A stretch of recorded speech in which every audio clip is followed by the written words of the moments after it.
अस्सलाम वालेकुम प्यारे दोस्तों, कैसे हैं सब। उम्मीद करती हूँ कि आप सब खैरियत से होंगे और आज मैं हाज़िर हूँ फिर से एक नए व्लॉग के साथ।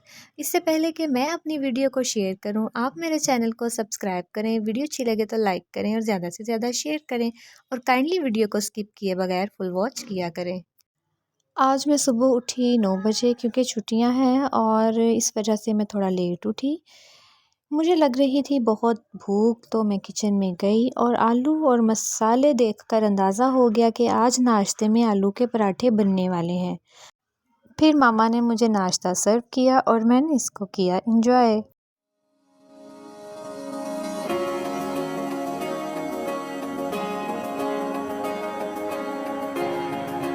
नाश्ता करने के बाद मैंने मामा की हेल्प करवाई और काम करने के बाद मैं कुछ देर छत पे चले गई।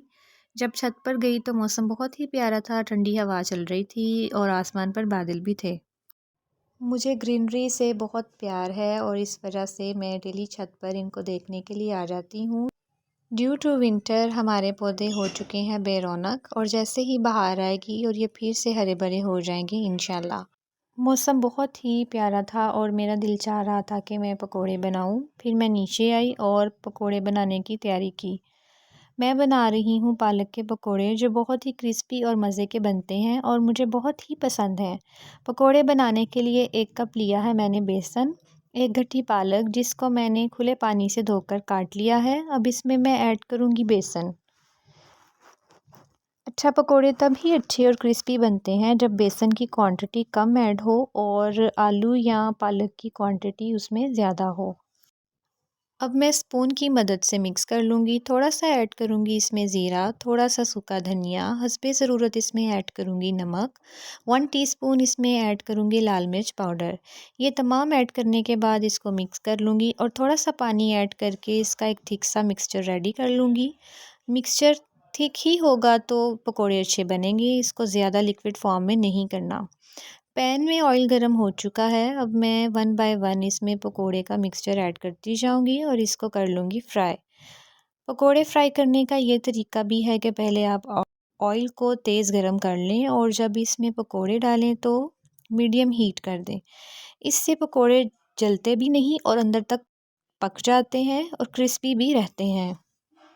यहाँ पकोड़े हो रहे हैं फ्राई और पकोड़े हो चुके हैं फ्राई। वाह ज़बरदस्त! आप इसकी क्रिस्पी सी लुक देख सकते हैं, ये बहुत ही ज़बरदस्त बने हैं। अब पकोड़े हों और इसके साथ चाय ना हो, ये कैसे हो सकता है। यहाँ बना रही हूँ चाय और चाय भी तकरीबन रेडी हो चुकी है। मुझे इस तरह की ही चाय पसंद है, इतनी कड़क चाय नहीं पीती मैं। चाय के साथ पकोड़े किस किस को पसंद हैं, कमेंट बॉक्स में ज़रूर बताइएगा। क्रिस्पी पालक के पकोड़े हो चुके हैं सर्व। ये है पकोड़े और ये रही मेरी चाय। हुआ ना परफेक्ट कॉम्बो। अब मैं करती हूँ इंजॉय चाय विद पकोड़ा।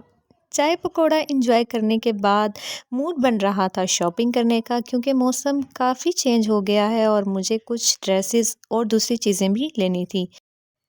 तो अब मैं जा रही थी बाज़ार। रास्ते में काफ़ी रश था, काफ़ी टाइम लग गया जाते हुए। 1-2 और काम भी थे जो हमने जाते हुए निपटाए।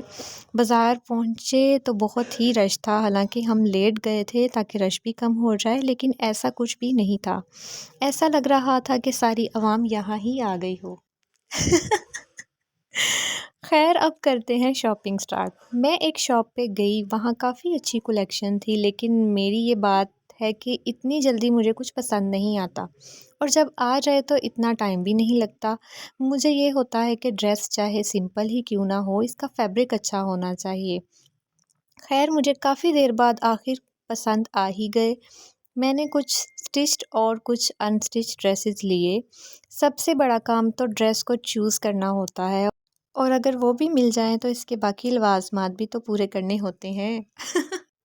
और ड्रेस के साथ तो सब कुछ मैचिंग ही होना चाहिए।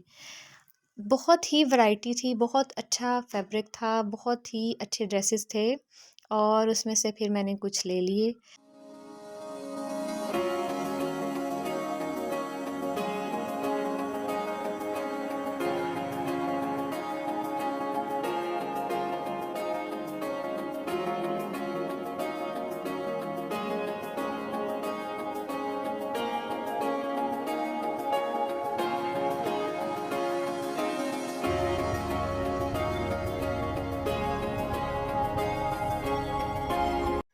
ड्रेसेस लेने के बाद मुझे एक क्यूट सा स्टॉल नज़र आया। मुझे वो इतना क्यूटी पाई लगा कि मैंने उसको भी कैप्चर कर लिया। और वैसे भी बच्चों की चीज़ें बहुत ही क्यूट होती हैं। उसके बाद एक शॉप पे मुझे एक ड्रेस का स्टाइल बहुत अच्छा लगा। मैं ले तो नहीं सकी क्योंकि ये बच्चों के लिए थे, इसलिए मैंने सोचा कि इसका डिज़ाइन कैप्चर करके इस तरह का बनवाऊँगी। और यहाँ पर मुझे स्टॉलर्स नज़र आए जो बहुत ही अच्छे थे, हिजाब के लिए भी बहुत ही बेस्ट थे और डिफरेंट कलर्स के थे। मुझे बहुत ही पसंद आए तो उसमें से भी मैंने कुछ ले लिए। इसी दौरान मुझे ज्वेलरी का एक स्टॉल नज़र आया जो मुझे बहुत ही अट्रैक्ट कर रहा था और मैं उसकी तरफ खींची ही चली गई। यहाँ मैंने देखा कि कुछ पसंद आए तो ले लूँ। कुछ मैंने कॉस्मेटिक्स की चीज़ें ली, प्यारी प्यारी चूड़ियाँ और मेहंदी भी थी।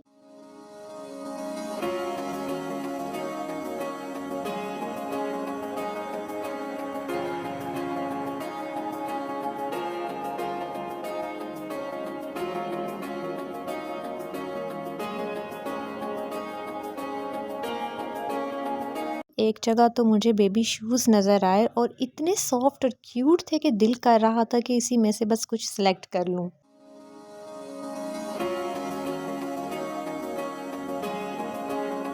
रास्ते में मुझे नज़र आया एक चूड़ी हाउस और इतनी प्यारी और ज़बरदस्त चूड़ियाँ देखकर तो दिल खुश हो गया। बहुत ही ज़बरदस्त चूड़ियाँ थी, मुझसे तो रहा नहीं गया। मैंने 3 सेट परचेज़ कर लिए। कुछ चूड़ियों के कलर्स इतने प्यारे और कुछ लाइट्स जिससे सब कुछ चमचम कर रहा था और बहुत अच्छा लग रहा था। और वैसे भी इस तरह की कलरफुल और शाइनी चीज़ें गर्ल्स को बहुत अट्रैक्ट करती हैं। चूड़ियों के साथ इयररिंग्स ना हो ये कैसे मुमकिन हो सकता है। बहुत ही प्यारे प्यारे इयररिंग्स मुझे नज़र आए। इनमें से कुछ मुझे बहुत अच्छे लगे जो मैंने परचेज़ कर लिए। इसके अलावा मुझे कुछ सिंपल शर्ट्स भी चाहिए थी। वैरायटी तो बहुत थी लेकिन मुझे कुछ ख़ास नहीं लगी तो मैंने नहीं ली।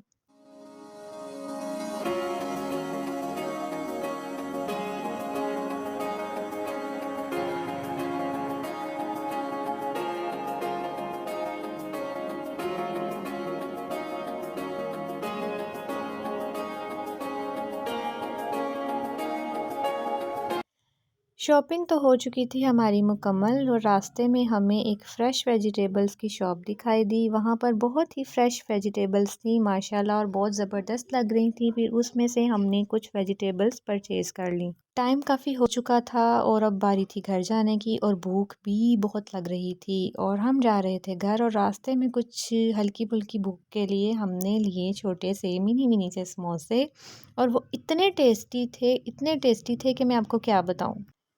और शॉपिंग करते हुए तो वक्त का एहसास ही नहीं हुआ कि कब गुजर गया।